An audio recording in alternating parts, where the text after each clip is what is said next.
to enjoy this evening. The pre-concert talk will run roughly 45 minutes, and then we'll have a small break time before the concert begins. So if you need to use the restroom, do whatever you need to do, please feel free to step out at that time. If you do need to exit during the talk, that is also okay. Just be aware you and Caden might do a little dance on your way out. All right? Thank you all so much for being here. Without further ado, I will turn it over to the one, the only, my lovely GA, our favorite marimba player, Caden Davis.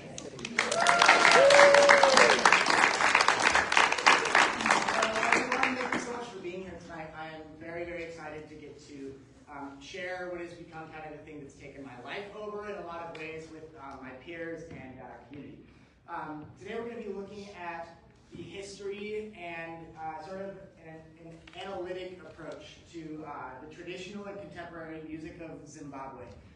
The ensemble that you're looking at right now is called a Kwanangoma Marimba Ensemble. We'll talk more about what that actually means later. But this music does come from Zimbabwe, and it has a very fascinating background, so I'm really excited to get to talk about it today. So as Dr. Youngblood mentioned, I'm a grad student here at Western. I'm studying music education, but I am fortunate enough to be the TA for the musicology department. So I get to work with Dr. Youngblood and with Oscar Smith, who's new on faculty here. And I'm so happy to be studying at Western. Tonight we're going to look at three main things about this music. We're going to talk briefly about the history of Zimbabwean music and its journey to the United States. And then we will be addressing the topic of cultural appropriation, which is a big conversation when it comes to us as white people playing music that comes from a culture that we don't belong to. And lastly, and kind of primarily, we're going to actually take a look at the inner workings of the music itself. We're going to dissect in some standard notation how many music majors or music readers, right? I knew you'd be here because you had to be, so thanks for being here. So we're gonna talk a little bit in Western terms about how this music works, despite it not having any Western origins. It's very fascinating. So first and foremost, we're gonna look at the origins. As I mentioned, this music does come from Zimbabwe. The repertoire that we will be playing tonight, some of the repertoire we'll be playing tonight, dates back over 1,000 years. It is an oral tradition, so it's not notated. It is just passed down from human to human, which is a really important part of this music, and we'll talk more about that. The music is not really, the emphasis is not on entertainment in this music. It's a sacred music traditionally. The Mbira, and I will show you what that looks like. We got a bunch of them that are in different tunes. This is Mbira Zabazimu, this is what we call this. Zabazimu is the Shona word for the ancestors. And that kind of leads us to what the music represents and what it is. The belief in Shona traditional practice is that a gathering of the community requires three things: music, dancing, and beer. And that is really like the heart of the religious practice. Shona communities will gather together and they will have all-night ceremonies where they play this music. And the belief is that it calls ancestral spirits to possess spirit mediums who then advise the community on things like harvest, when to sow your seeds, and when to plant, when to and how to brew beer for the ceremonies. And rainmaking, there's like all of these kind of weather-related and earth and planet and universe-related things that the ancestors will advise the community about. And like I said, these are all-night events. They go from before sundown to past sunrise. And what's really fun about it is that they will play one song, and we'll talk about what songs look like. They'll play one song, which is a 4-measure cycle of 4 beats each, and they will play it all night nonstop. The same song. Sometimes they will also move between songs, but it is not unheard of at all to play one Mbira song for 14 hours nonstop. It is very exhausting for all involved because everyone is involved. No one is just like sitting and listening. No one is doing the thing that we do in the West really well, where we just kind of sit, we observe, here and you look really bored. I'm so glad none of you look really bored yet. But you go to an orchestra concert and maybe you're enjoying like a wonderful performance, but you probably look really bored. And in Zimbabwe, that is not the case. Everybody is a participant. There are Mbira players, there are Hosho players, and Hosho are the gourd like shakers that accompany this music. Ngoma players, which are the drummers, people are singing and chanting and participating in all kinds of vocal ways. And if you're not doing one of those things, you're dancing or clapping. And I think I already mentioned this, the most important part is the beer. They brew beer and they drink beer, and it's not like the beer that we drink. It's hot and it's made from corn. It's different, but they drink it all night, and it's a party. I'm telling you. I haven't been, but I would love to kind of witness what that's like. However, in the late 1800s, Zimbabwe was colonized by European powers under the leadership of Cecil Rhodes. Boo. And when that happened, as is kind of the case when a country is colonized, the music and traditions were strongly discouraged. And I say this in quotes because it was more than just discouraged. There were like punishments you could face if you were participating in cultural practice outside of the Western European norm, culture that was being really like forced on these native people of Zimbabwe. And it was really, really icky, really violent. And so because of that, the traditional music started to sort of wane, and the knowledge of the tradition started to become less known by the youth especially. And a lot of people realized that the tradition was at risk of dying out. And a professor at Kwanangoma College had a brilliant idea of sort of doing this like little sneaky thing where he designed an instrument that really was intended to pass on traditional music, but it also was really capable of playing Western harmony and Western music ideas, because again, that's sort of what was allowed in culture. And so Alpo Maslaga, who was a professor at the Kwanangoma College in Bulawayo, designed this instrument, the Kwanangoma marimba. And again, the reason was because it could do both this Western thing and this traditional Shona thing, but really the driving motive was to pass the tradition on. And Alpo Maslaga had a student at Kwanangoma College at the time named Dumisani Maraine, who was very, very important to me and to all of my fellow marimba players. Dumi, as his students would later call him, was, as I said, a student at Kwanangoma College, and he composed music for a play that was witnessed by a visiting ethnomusicology professor from the University of Washington, actually, so not too far from here. And this professor was so impressed by this original score, he invited Dumi to come to Seattle and start lecturing in ethnomusicology. And this was in the late 60s. And so the seed of Zimbabwean music in the United States was planted in Seattle, which is really cool. You know, we're obviously not super far from there, so this music has roots very close to here in a way. And Dumi was a Mbira player, and he primarily played the Mbira Nyunga, which is a different kind of Mbira, and I have one here. So this is the Zamzimu that I was showing you earlier. This is kind of the more traditional instrument. And this is a Nyunga, and it was designed sort of to be a beginner's instrument to teach the basics of like African rhythm. And Dumi gained a following of students on this instrument. It's a pretty approachable instrument for anyone, regardless of musical experience. And so he gained a following of Nyunga students, and eventually had the bright idea in the early 70s of having a set of marimbas, which were still a pretty new idea in this setting at least, shipped to the United States from Kwanangoma College. And I should also mention that the marimba, of course, in this style has roots in like Mozambique. Actually, the xylophone traditions are very strong in other parts of Africa.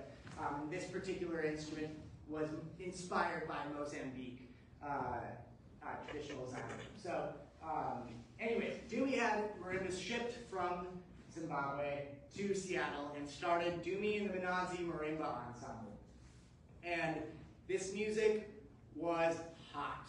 It took Seattle by storm. If you can imagine yourself in like 1973, like shorts that are like this long, you know, and you're going down to the bicycle shop because that's where all the live music is happening, and you see a band playing this like instrumentation, and it's just like energy, drive, and it just totally took Seattle by storm.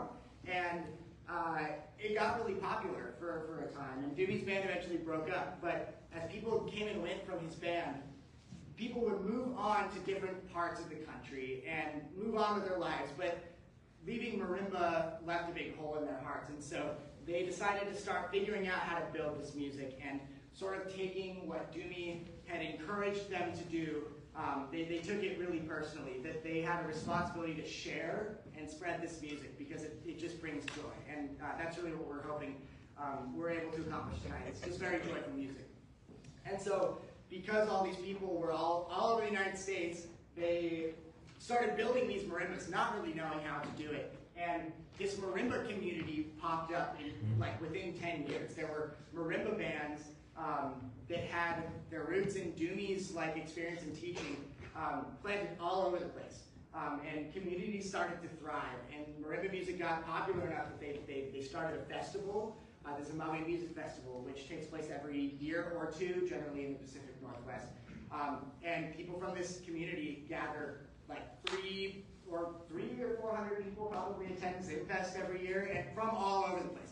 It's a total party. It's so fun. It's like the 3 or 4 days of this all day and Mbira all night. It's amazing. So that was like Doobie was kind of the person who brought this music, and then more teachers after him would come from Zimbabwe when there was this like culture of appreciation for this music. And so other teachers came from Zimbabwe and brought new teaching philosophies, new repertoire, new pedagogies, and now we've had the chance, as Conway and all of us as individuals have had the chance to work closely with a lot of amazing Zimbabwean teachers who really dedicated their lives to sharing this music with people.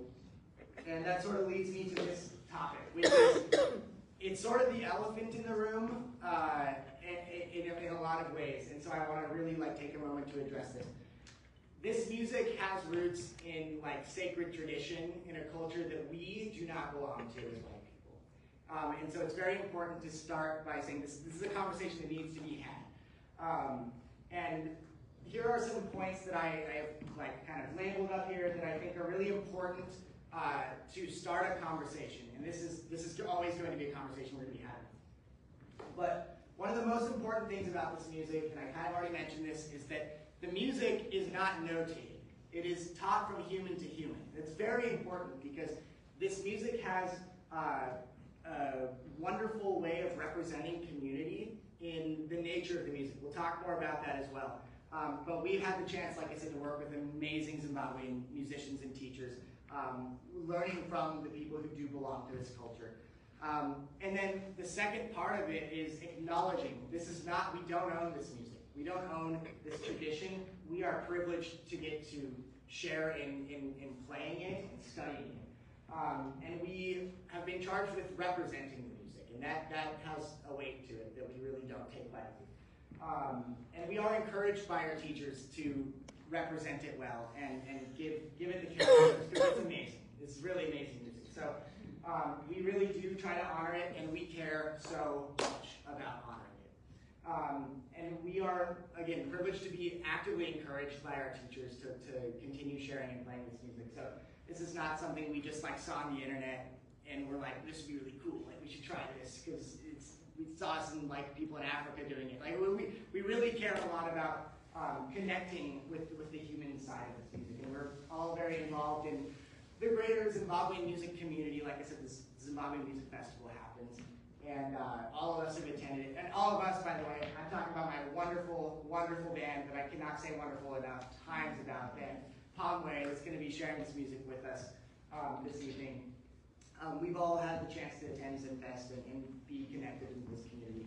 And it's a wonderful place to be. So I want to take some time now to look at the music. Really, that's why we're here. This is all about the music. So I pulled up a picture of a random and Vera, my girlfriend, saw this picture and said, is that our carpet? Our carpet looks way different. And I said, this isn't mine, Vera. I did not take this picture, but it is the instrument everybody's playing here a little bit.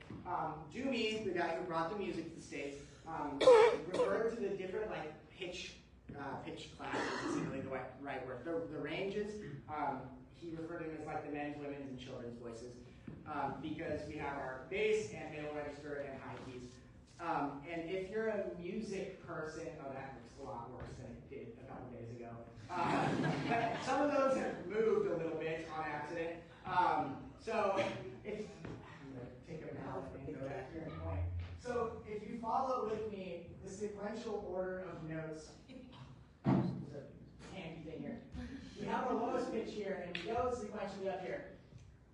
From here, our next note is here, and our next note is here, and then here, and then here, here, all the way up. But those last two keys are the same pitches as these in the same octave, and then it's ascending from there. It's kind of an odd layout. It's kind of a strange, like when you look at it, it doesn't make a lot of sense.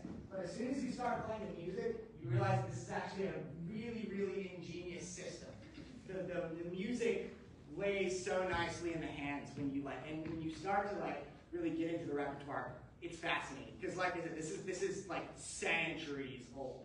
This tradition is centuries old. And the way that the way it feels to play Mbira is amazing. It's incredible. I can't really describe the sort of cathartic nature that it brings. And a lot of it actually has to do straight with the way the instrument is laid out. So Mbira music is structured as follows. There are usually two parts. There is a kushara part and a kutsinira part. These are the words we use to talk about the separate lines that we play. So you have to have two different people playing two different parts. And they do a thing called hocketing, which I have this silly little thing I'm going to bring up here. Hocketing is basically where two lines interlock to create something like a running line. And if you aren't much of a music person, maybe you'll understand it like this. So this is what a kushara part would look like in text. It's incomplete and it has these weird gaps. It's the beginning, it starts, the kushara is the part that leads always, and the kutsinira follows, and when you put them together, they fill in each other to make a complete sentence. Does that kind of make sense? So that's sort of the basic way that the kushara and kutsinira interact. And I mentioned this earlier, the music is cyclical by nature. It's a 4-measure, typically, this is not always the case, but I'd say 90% of the time. It's like a 4-measure cycle of 4 beats per measure. So 16 beats, we are very familiar with that in Western music. And this hocketing thing is the backbone of this music. The harmonic structure, if you're a music nerd also, in Western music, we really talk about triads being the kind of foundational way that we talk about Western harmony. This music is dyadic, meaning there are only 2 pitches usually per chord. And it is usually open fourths and fifths and octaves, which is why I put my little Bach moment up here, because it goes kind of against Bach rules, traditionally speaking. Open fourths and fifths, Bach did not like that. Parallel octaves, you theory kids, you know better than that. But there's some interesting things about it, and we're going to talk a little bit more about the harmonic part, but there's a lot of contrary motion, which Bach was a fan of. And again, this has absolutely nothing to do with Western tradition. Bach probably absolutely never heard Mbira music in his life, and Mbira players definitely never heard about Bach. But some of the way that Western harmony functions and the way that Mbira music functions in separate parts of the world at separate times, they have something in common, which I think is really cool. And one of the things is also the 5-to-1 relationship that really defines Western harmony. It's very present in Mbira music. And then, as I mentioned, cyclical, repetitive. 10, 12 hours of playing the same song. The only way to make that interesting is to add something different, change it in some way. And so the Mbira language is built around improvising using well-established variations and substitutions. We're going to talk about what that means, because this is where it gets really saucy. So, as I mentioned, there are dyads. So every note that you play on an mbira in a song has one note that works really well with it. If you're playing a C dyad, what that means is you're playing a C and you're playing a G. And you know always as an mbira player that those are the notes that you play in a C dyad. And by the way, we don't ever call this a C dyad when you're learning mbira music. I'm sort of just using Western terms to communicate because I know a lot of you understand this language. So, this is your C dyad. What that means is that you have C and G all over this mbira. You can play any C for that C, and you can play any G for that G. There are 5 Gs on the mbira. There are 3 Cs on the mbira. So that gives you a lot of options that I did not bother calculating as combinations. And the music, as I mentioned, it hockets, and so when people start getting creative with how they substitute and they start understanding kind of the language of the music, substitution becomes really, really how interesting things happen. So for example, I might have a C dyad, I might have an E dyad, and then I might have an A dyad. So I'm going to play those notes, but I can switch which of the notes I'm playing. So instead of playing, I can play, do you hear how they're similar? Right, same kind of thing. So when you start playing mbira, you start learning substitutions and how to utilize them strategically, and cool stuff starts to happen. This is where it gets crazy. So we're going to go ahead and play just a little. Did we get this? Figured out? Adam is amazing. So is everyone understand. We're going to play just a little bit of Nemo Salsa. He's still going to do this. I'm just going to sit here. And we're going to play a little bit of Nemo Salsa. By the way, this is the mbira. It's inside of a fiberglass piece, wedged in with a stick that I just found outside, because that's how you usually do it. It's just wedged in with a stick. It will not fall out. Well, it might fall out, but I'm hoping it's not going to fall out. So we're going to play Nemo Salsa. Raven's going to play the Kushaka part, which starts. I'm going to play the Kutsunira part that follows. It's surprising how much louder these are inside of this. This is from a desert, by the way. Can someone play a show for us? We're just going to do like a 2 or 3 minute Nemo Salsa here. We'll work through the basic kushara. Like I said, I'm going to play Kutsunira. We're going to go through a couple variations. We have not rehearsed this. We don't know what each other are going to play. But we're going to actively listen and respond. And you'll start to hear lines interact. And you'll hear all these running lines that are kind of making up the bulk of the melodic material that you're going to hear. Do you all hear that okay?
other slide here. I've got about 15 minutes here, so I'm gonna kind of look at what just happened, what we were playing, and talk about how we get from that to this ensemble, because ultimately we're going to hear mostly marimba tonight. We might play a little mbira depending on technology and things, but really we're going to look at how we get from traditional mbira to the marimba ensemble. So we're going to look at this. Can you all sing this for me? Can you guys sing this? In solfege. Fixed do. I'm kidding. C is do anyway, so it's fine. So what's really happening here is so every other note, starting with the first one, is played by the right hand, and every other note, starting with this one, is played by the left hand. Okay. So it's alternating, right, left, right, left, right, left, right, left, right, left, right, left, the whole time, which is not always true of mbira music, but a lot of the time it is. And so you can see that the right hand is playing on beat 1. I'll come back to that. Here, you can see the right hand, the higher note, is immediately after beat 1. And that sets you up to create this Hokkien line. So here's what this sounds like with the basic part, and I've added some substitutions like we just talked about. And it doesn't really matter why I added the substitutions I added. If you know the music and you know what you're going for, which I know what I'm going for here because I made the presentation, I added these substitutions strategically, and we'll look at how we get in marimba parts from these lines. So here's what this sounds like. This is my finale mbira sound, by the way.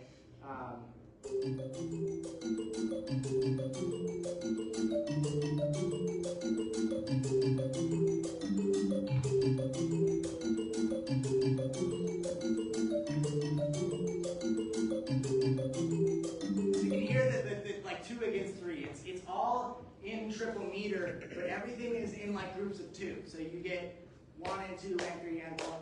That was wrong. Ignore what I was just about to try to do. It's okay. Here's the other part. So this is the basic kutanera part, and I'll play this for you.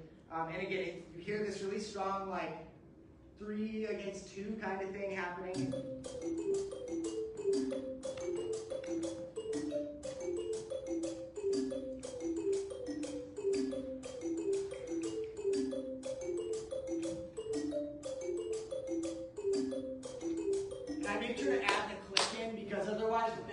Would sound like it's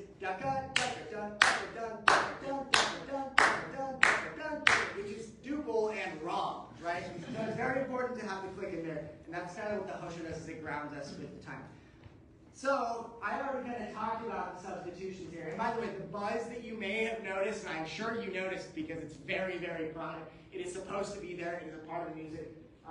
These are covered in bottle caps, literally, and that's what they're traditionally covered in, and shells and things. The mbira also has bottle caps against a metal plate, so it's supposed to make that buzzing sound. A lot of people don't like it. I like it. Whatever. Okay, so now here's a lot of stuff to look at. We're going to talk about the harmonic framework of this. And again, this top one is using the dyadic harmony that we were just talking about. There's 2 notes per chord. I've added an octave throughout the whole thing. So again, there's only 2 C's and 1 G in that first chord. So 2 of them are C, so that doesn't count as 2 pitches. That counts as 1 note. So C and G. That makes up our harmonic framework. That's all of the notes in all of these parts fall into those groups. So now I've taken these 2 parts of Kushar and Kutanera, and I want to create a line using substitutions with the left hand that makes the rhythm that is written. Da, da, da, da, da, da, da, da, da, da, da, da, da. So we're going to do that by adding substitutions where we need to, and then selecting, and we'll see what happens with this little experiment. So here's what this Kushar sounds like with all these extra substitutions.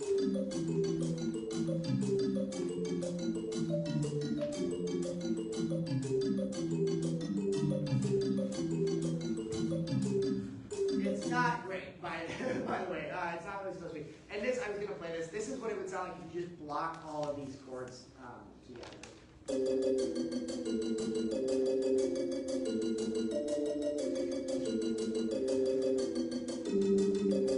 And notice that all of those So you get this four again through me. Okay, so then let's hear the cuccinero with these substitutions.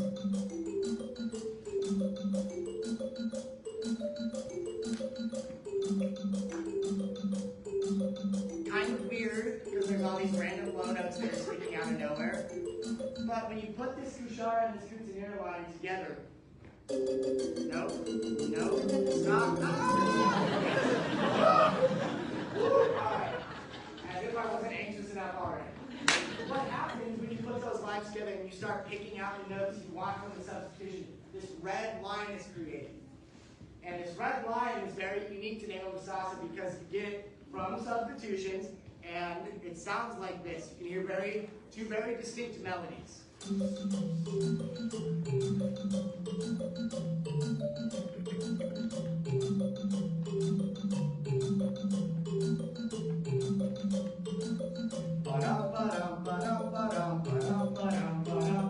That's the rhythm that we were going for, right? That all came out of these two substitutions, putting them together, picking the notes that you wanted to create this rhythm, and then you get this line. Very interesting. So now, when you look at all of it together, you squish all these parts together. Literally all the parts that I've shown you so far. It sounds like this.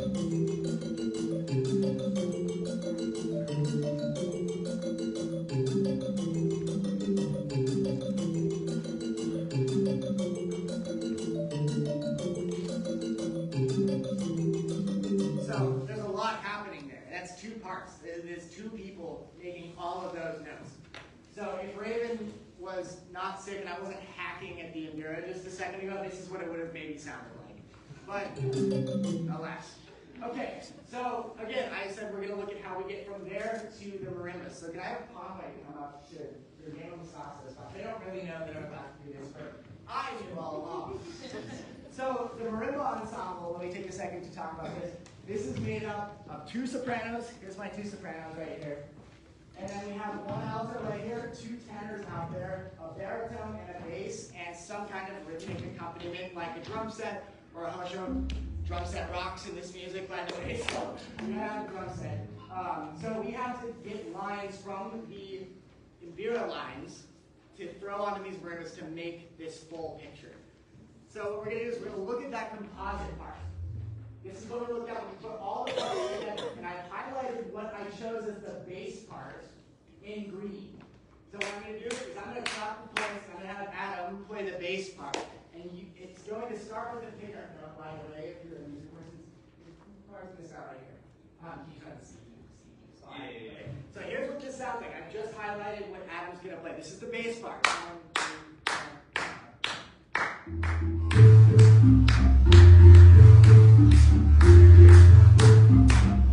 2, 3, 4.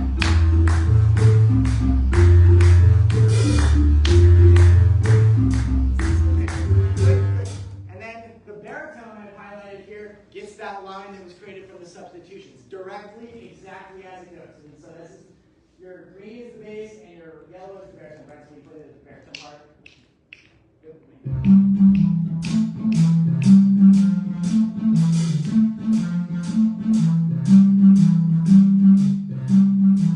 So we recognize that. We've heard that already. Okay. Moving on, we have this red line, which we don't actually have someone playing. Well, you're left-handed playing, so. This is kind of, this red line is the one that kind of defines a lot of this Endura music. I'll play this. This is like the running, hockey, interlocking stuff really coming out. So it sounds like this.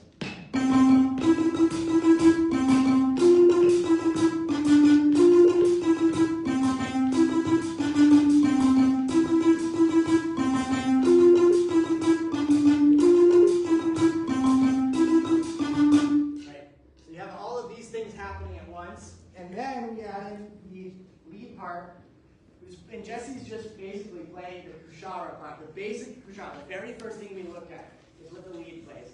The lead plays two pickup notes. That's where the kushara starts. So we're going to play the kushara. Let's see, we're starting on the G.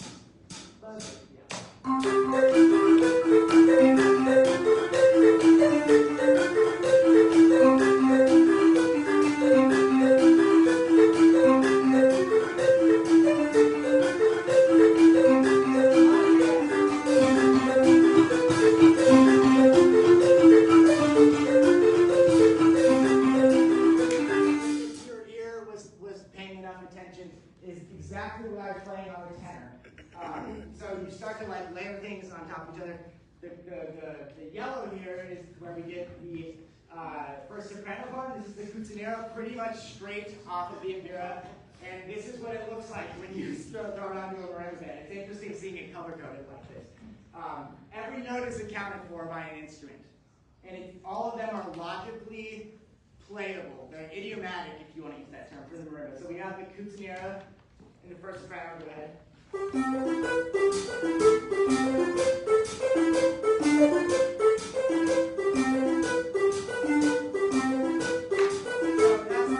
That's all the parts. And now we're going to see what happens when we put it all together and hear what it sounds like, and you'll get a sneak peek of what we're going to hear in just a little bit. Let's go ahead and start with the cuchara, because the cuchara always starts. Very important. We'll start with the cuchara. We'll add the cuccinero. We're not going to do it like we're going to perform it later. We're just going to play our basic parts.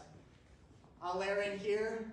David has a different part, by the way. David has a part that is somewhere else in here, but all of them are coming from this basic framework. So we're going to layer in top down. Okay. And Raven's going to groove out.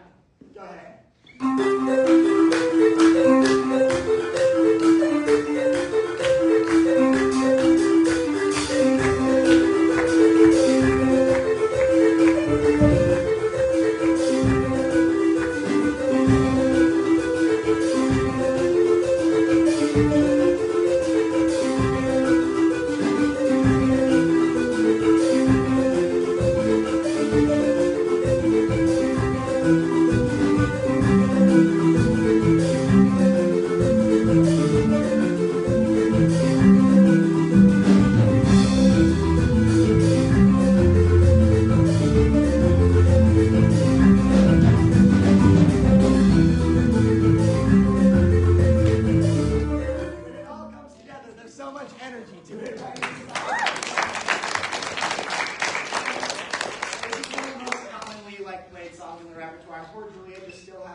That brings me to the end. So let me say a couple quick things. Thank you for sitting here and bearing with me, by the way, getting through all of this. 3 QR codes up here that might pique your interest. If you'd like to learn more about us as a band, and I'll talk more about us as a band as the set goes on, you can scan this QR code on the left to find the Conway website or the Linktree or something. The middle QR code is the electronic concert program. We have a concert program for tonight that has some, well, there's no concert notes, but there's a bit about us and about what we're up to, song titles and composers and arrangers that we selected. And then I'm very excited. I have been lucky enough to start a Bellingham Community Marimba project. It is going to be picking up in just a couple weeks. We have, I'm offering 4 marimba classes every week, running sessions. Like they're 8 weeks long. If you'd like to learn how to play this music, it's very approachable for a person who has no musical experience or a ton. The ceiling is very high, but it's a pretty simple thing to learn. We all started in elementary school. I mean, that's where almost all of us, I think. Everyone in elementary school. So, well, Brandon didn't like this before he was born, but that's beside the point. So if you'd like to learn more about what's going on in the Bellingham marimba scene, because there is one of those, you can scan the QR code. So there's plenty of QR codes for everyone. And I think that pretty much concludes my presentation. Thank you so much. We'll be on at 7:30. Thank you.